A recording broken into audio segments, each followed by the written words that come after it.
Hey everybody, Eric for President here. We are 4 days away from the launch of the Oculus Quest and Oculus Rift S. And it is easy to forget that although there are a lot of VR enthusiasts out there who are going to be playing these, there are going to be a lot of new people, first timers ever playing VR. So we need to talk about what VR motion sickness or VR sickness is, because that's going to be important to you. And it's also going to be important to tell you how you can avoid it, and if you get it, how you can mitigate it. So let's get into VR sickness and what you can do to make sure you have the best VR experience. Make sure to hit that like button. Please subscribe, enjoy the content.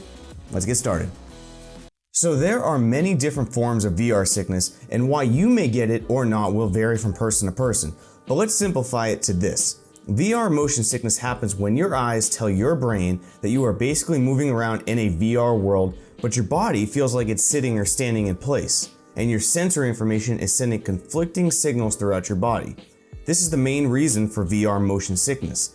Experiences, they can include a lot of things like nausea, dizziness, headaches, sweating, combination of all these and even more. And these problems can continue well past taking off the headset once they start. So let's go over a bunch of tips to make sure that you don't end up basically like Joffrey in Game of Thrones while playing VR.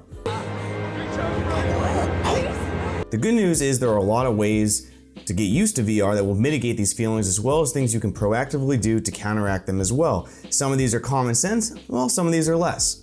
So first thing, start with baby steps.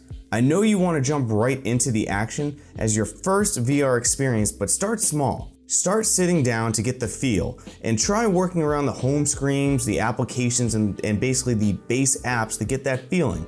Limit play session times to smaller increments and work your way up, including to standing play. Next, start with platform games. These games are like Fruit Ninja or Tilt Brush. They are the perfect ways to start. In these games, you'll mostly be standing in place or limiting movements. You'll be staying away from things like quick turns, running, jumping, and especially flying or driving. These are great ways to get started and get your VR legs down. And the swimming rule, well, the swimming rule also applies to VR. Try to limit eating right before playing VR until you build up those VR legs. Give 30 minutes to an hour after eating before playing. And for the love of God, if you're new to VR, please don't drink alcohol or especially be semi-hungover or fully hungover before playing, or again, you're probably going to expect this. Now that we got some of the more common sense items out the way, let's talk about a few of the external things that you'll want to do outside the VR world before you jump in that could help. First thing is you want to aim a fan at yourself or any type of cooling device. There isn't really any scientific consensus on this, but it's more first-hand accounts of a lot of VR users that attribute having a cool breeze hitting their skin while playing helps prevent nausea-prone individuals from the discomfort that can happen. Also, you can take ginger, or peppermint for that matter. By drinking ginger or peppermint tea, or something like ginger ale, taking ginger supplements, or even chewing ginger-flavored gum, these chews have been highly effective in alleviating nausea and other problems.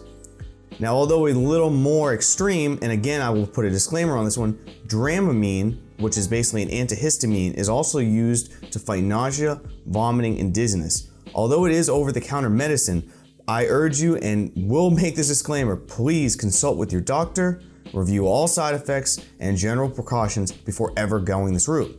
If PC VR, please make sure all drivers are also updated and your system is working at max efficiency. If your computer is underperforming, you can have drops in frame rates on games that basically can induce sickness just from the frame drop alone. Lastly, look at each game's locomotion settings and experiment with the options to see what works best for you.